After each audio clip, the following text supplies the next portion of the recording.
Hi friends, ಎಲ್ಲರೂ ಹೆಂಗಿದ್ದೀರಿ? ಆರಾಮಿದ್ದೀರಿ? ನಾನು ಕೂಡ ಆರಾಮಿದ್ದೀನಿ ನೋಡ್ರಿ. ನೀವೆಲ್ಲ ಆರಾಮಿದ್ದೀರಂತ ತಿಳ್ಕೊಂಡು ಇವತ್ತಿನ ವಿಡಿಯೋನ ಸ್ಟಾರ್ಟ್ ಮಾಡಕತ್ತೀನಿ ರೀ. ಬರ್ರಿ ಇವತ್ತಿನ ರೆಸಿಪಿ ಏನಂತ ನೋಡ್ಕೊಂಬರನ್ರಿ. ಇಲ್ಲಿ ಒಂದು ಬಾಣಲಿ ಇಟ್ಕೊಂಡು ಒಂದು ಸ್ವಲ್ಪ ಎಣ್ಣೆ ಹಾಕ್ಕೊಂಡು ಅದರಲ್ಲಿ ಜೀರಿಗೆ ಮತ್ತು ಸಾಸಿವೆ ಹಾಕ್ಕೊಂಡು ಕಡಿಪತ್ತ ಹಾಕಿ ಹಸಿಮೆಣ್ಸಿನ್ಕಾಯಿ ಹಾಕಿ ನೋಡ್ರಿ ಫ್ರೆಂಡ್ಸ. ಹಸಿಮೆಣ್ಸಿನ್ಕಾಯಿ ಹಾಕಿ ಒಂದು ಸ್ವಲ್ಪ ಹೊತ್ತು ಬಿಟ್ಟಾದ್ಮೇಲೆ ನಾನು ಈಗ ಈರುಳ್ಳಿ ಹಾಕಕತ್ತೀನಿ ನೋಡ್ರಿ. ಒಂದು ದೊಡ್ಡದಾಗಿ ಕಟ್ ಮಾಡಿರುವಂಥ ಉಳ್ಳಾಗಡ್ಡಿ ರೀ ಫ್ರೆಂಡ್ಸ. ಉಳ್ಳಾಗಡ್ಡಿ ಹಾಕೊಳತ್ತೀನಿ ನೋಡ್ರಿ. ನಮ್ಮ ಉತ್ತರ ಕರ್ನಾಟಕ ಸೈಡು ಉಳ್ಳಾಗಡ್ಡಿ ಅಂತಾರೆ ನೋಡ್ರಿ.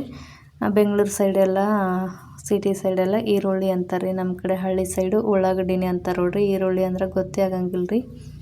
ಇವು ಕೆಂಪಗಾಗೋವರೆಗೂ ಚಲೋ ಹುರ್ಕೋಬೇಕು ನೋಡ್ರಿ ಫ್ರೆಂಡ್ಸ.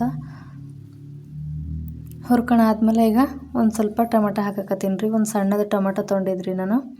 ಟೊಮೊಟೊ ಹಾಕೊಳತ್ತೀನಿ ರೀ. ನಾನು ನನ್ನೊಬ್ಬಳ ಪೂರ್ತಕ್ಕೆ ಮಾಡ್ಕೊಳತ್ತೀನಿ ನೋಡ್ರಿ. ನಮ್ಮ ಮನೆಯವರು ಬೆಳಗ್ಗೆ ತಿನ್ನಂಗಿಲ್ಲ ರೀ. ಹಾಗಾಗಿ ನಾನೊಬ್ಬಳೇ ಮಾಡಿಕೊಂಡು ಟಿಫಿನಿಗೆ ಬೇಕಂತ ನಾನು ಮಾಡ್ಕೊಂಡೆ ನೋಡ್ರಿ ಫ್ರೆಂಡ್ಸ. ಇಲ್ಲಿ ಹಸಿ ಬಟಾಣಿ ರೀ.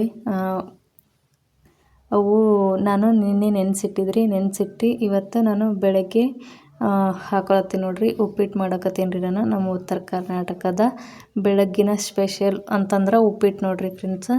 ಈಗ ಹಸಿ ಬಟಾಣಿ ಹಾಕಿ ಮತ್ತೊಂದು ಸ್ವಲ್ಪ ಕೊತ್ತಂಬರಿ ಹಾಕಿ ಚಲೋ ಮಿಕ್ಸ್ ಮಾಡ್ಕೋಬೇಕು ನೋಡ್ರಿ. ಕೆಂಪಗಾಗೋವರೆಗೂ ಮತ್ತು ಟೊಮೆಟೊ ಕರಗೋವರೆಗೂ ನಾವು ಚಲೋ ಹುರ್ಕೋಬೇಕ್ರಿ. ನೈಟ್ ಮಾಡಿದ್ದು ಚಪಾತಿ ಸೋಯಾಬೀನ್ ಪಲ್ಯ ಮತ್ತು ರೈಸ್ ಇತ್ತು. ಹಾಗಾಗಿ ಟಿಫಿನಿಗೆ ಏನೋ ಇಲ್ಲಿ ಅಂತ ಅಂದ್ಕೊಂಡು ಆಮೇಲೆ ನಮ್ಮ ಮನೆಯವ್ರಿಗೆ ಕೇಳಿದ್ರಿ. ಅವರು ಉಪ್ಪಿಟ್ಟು ಮಾಡ್ಕೊಂಡು ಹೋಗಂತಂದ್ರಿ. ಹಾಗಾಗಿ ನನಗೂ ಇದೇ ಬೆಟರ್ ಅನ್ನಿಸ್ತ್ರಿ. ಹಾಗಾಗಿ ಉಪ್ಪಿಟ್ಟೆ ಮಾಡ್ಕೊಂಡು ಹೋಲತ್ತೀನಿ ನೋಡ್ರಿ. ಮತ್ತೊಂದು ಸ್ವಲ್ಪ ಅರ್ಶಿಣ ಪೌಡರ್ ಹಾಕಿ ನೋಡ್ರಿ.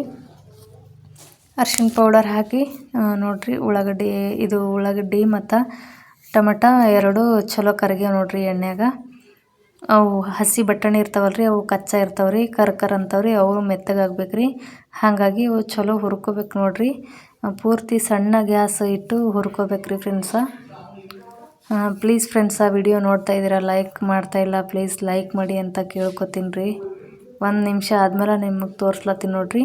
1 ನಿಮಿಷ ಆದಮೇಲೆ ಮತ್ತೆ ಮಿಕ್ಸ್ ಮಾಡಿ ಚಲೋ ಮಿಕ್ಸ್ ಇದು ಯಾಕಂತಂದ್ರೆ ಇದು ಹಸಿ ಬಟಾಣಿ ಹಾಕಿನಲ್ರಿ. ಹಾಗಾಗಿ ಲೇಟಾಗಿ ಹುರ್ಕೋಬೇಕು ನೋಡ್ರಿ. ಲೇಟ್ ತನಕ ಜಲ್ದಿ ಇದು ಮಾಡ್ಕೊಂಡ್ರೆ ಅವು ಕಚ್ಚಾನೇ ಇರ್ತಾವ್ರಿ, ಕರ್ಕರ್ ಅಂತಾವ್ರಿ. ಒಂದು ಸ್ವಲ್ಪ ನೀರು ಹಾಕ್ಲತ್ತೀನಿ ರೀ ನಾನು.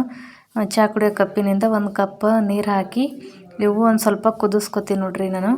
ಟೈಮ್ ಇರಲಿಲ್ಲ ರೀ ಫ್ರೆಂಡ್ಸ. ಬೆಳಗ್ಗೆ ಇಷ್ಟು ಅರ್ಜೆಂಟ್ ಇರ್ತದೆ ರೀ, ಕೇಳಬೇಡ್ರಿ.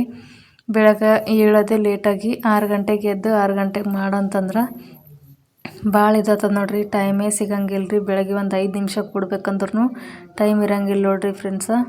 ಈಗ ಈ ಹಸಿ ಬಟಾಣಿ ಏನಾವಲ್ರಿ ಅವು ಚಲೋ ಇದಾಗ್ಯಾವ್ರಿ, ಕುದ್ದವ್ರಿ ಫ್ರೆಂಡ್ಸ. ಕುದ್ದಾದ್ಮೇಲೆ ನಾನು ಎಷ್ಟು ಬೇಕೋ ಅಷ್ಟು ನೀರು ತೊಗೊಳತ್ತೀನಿ ನೋಡ್ರಿ. ಒಂದು ಟಿಫಿನಿಗೆ ಎಷ್ಟು ಬೇಕೋ ಅಷ್ಟು ನಾನು ಉಪ್ಪಿಟ್ಟು ರವೆ ತೊಗೊಂಡಿದ್ರಿ. ಅದಕ್ಕೆ ನಾನು ಇಷ್ಟು ನೀರು ತೊಗೊಂಡು ನೋಡ್ರಿ. ನೀರು ಆಗಿದ್ಮೇಲೆ ಒಂದು ಸ್ವಲ್ಪ ಕೊತ್ತಂಬರಿ ಹಾಕಿ ರುಚಿಗೆ ತಕ್ಕಷ್ಟು ಉಪ್ಪು ಹಾಕಿ ಮುಚ್ಚಿಬಿಟ್ರೆ ಆಯ್ತು ನೋಡ್ರಿ ಫ್ರೆಂಡ್ಸ. ಒಂದು ಸರ್ತಿ ಈ ರೀತಿ ಮಿಕ್ಸ್ ಮಾಡಿ ಮುಚ್ಚಿಬಿಟ್ರೆ ಆಯ್ತು ರೀ. ಇವತ್ತಿನ ವಿಡಿಯೋ ಹಿಂಗಾಗಿತ್ತು ಫ್ರೆಂಡ್ಸ. ನೋಡ್ರಿ ಈಗ ಕುದಿ ಬಂತು ನೋಡ್ರಿ. ಮುಚ್ಚಿಟ್ಟಿದ್ರಿ 1 ನಿಮಿಷದಲ್ಲಿ ಕುದಿ ಬರ್ತದೆ ರೀ ಫ್ರೆಂಡ್ಸ. ಕುದಿ ಬಂದಮೇಲೆ ಈ ಕಡೆ ನಾನು ರವೆ ತೊಗೊಂಡು ಹುರಿದಿಟ್ಕೊಂಡಿದ್ರಿ. ಮೊದಲೇ ನಾನು ದಪ್ಪ ರವೆ ರೀ ಇದು, ಹುರಿದಿಟ್ಕೊಂಡಿರುವಂಥ ರವಾನ ಒಂದೇ ಸರಿ ಹಾಕಿಬಿಟ್ಟು ಈ ರೀತಿ ಮಿಕ್ಸ್ ಮಾಡ್ಕೊಳತ್ತೀನಿ ನೋಡ್ರಿ. ನಂಗಂತೂ ಸಣ್ಣ ರವಾಕಿನ ದಪ್ಪ ರವೆ ಅಂತಂದ್ರೆ ಭಾಳ ಇಷ್ಟ ರೀ. ನನ್ನ ಫೇವ್ರೇಟ್ ಅಂತಲೇ ಹೇಳ್ಬೋದು. ಬಿಸಿ ಬಿಸಿ ಉಪ್ಪಿಟ್ಟು ಇದ್ರ ಜೊತೆ ಮೊಸರು ಇದ್ರೆ ಫುಲ್ ಸಖತ್ ಕಾಂಬಿನೇಷನ್ ಅಂತ ಹೇಳ್ಬೋದು ರೀ ಫ್ರೆಂಡ್ಸ. ತಿಲ್ಲಾರ್ದವರು ತಿಂತಾರೆ ನೋಡ್ರಿ. ನಂಗಂತೂ ಉಪ್ಪಿಟ್ಟು ನನ್ನ ಫೇವ್ರೇಟ್ ಅಂತಲೇ ಹೇಳ್ಬೋದು ರೀ. ಉಪ್ಪಿಟ್ಟು ಮತ್ತು ಚುರುಮುರಿ ಸುಸ್ಲ ನನ್ನ ಫೇವ್ರೇಟ್ ರೀ ಫ್ರೆಂಡ್ಸ. ನಾಷ್ಟದಲ್ಲಂತಂದ್ರೆ ನೋಡ್ರಿ ಈ ರೀತಿ ನಾನು ಚಲೋ ಮಿಕ್ಸ್ ಮಾಡ್ಕೋಬೇಕ್ರಿ. ನಾವು ಹಾಗೆ ಮುಚ್ಚಿಟ್ಟಿವಿ ಅಂತಂದ್ರೆ ಒಳಗೆ ಗಂಟು ಇರೋ ಚಾನ್ಸಸ್ ಇರ್ತದೆ. ಹಾಗಾಗಿ ಒಂದು ಸ್ವಲ್ಪ ಮಿಕ್ಸ್ ಮಾಡ್ಕೋಬೇಕು ನೋಡ್ರಿ. ನಮ್ಮ ಮನೆಯವರು ರೆಡಿ ಅಲ್ಲತ್ತಿರ್ರಿ. ನಾನು ಇನ್ನು ಸ್ನಾನ ಮಾಡಬೇಕಿತ್ತು ಮತ್ತು ರೆಡಿ ಆಗೋದು. ನನಗೂ ಭಾಳ ಏನಂತಂದ್ರೆ ಒಂದು 40 ನಿಮಿಷದಲ್ಲಿ ನಾನು ರೆಡಿಯಾಗಿ ತಿಂದು ಟೀ ಕುಡಿದು ಎಲ್ಲ ನನ್ನ ಮನೆ ಕೆಲಸ ಏನು ಮಾಡಂಗಿಲ್ಲ ರೀ. ಬಟ್ಟೆ ಅಷ್ಟೇ ವಾಶ್ ಮಾಡಿಟ್ಟು ಹೋಗ್ತೀನಿ ರೀ. ಮತ್ತು ಪಾತ್ರೆ ಅವೆಲ್ಲ ಇರ್ತಾವಲ್ರಿ, ಅವು ಹಾಗೆ ಇರ್ತಾವ್ರಿ. ಬಂದಮೇಲೆ ತೊಳಿತೀನಿ ನೋಡ್ರಿ. ಉಪ್ಪಿಟ್ಟು ರೆಡಿ ಆಗ್ಯದ ನೋಡ್ರಿ ಫ್ರೆಂಡ್ಸ. ನಾನು ಸ್ನಾನ ಮಾಡಿ ಬಂದಮೇಲೆ ನಿಮಗೆ ತೋರ್ಸಕತ್ತೀನಿ ರೀ. ಬಾಯ್ ಫ್ರೆಂಡ್ಸ. ಇವತ್ತಿನ ವಿಡಿಯೋ ಇಷ್ಟ ಆಗಿತ್ತು.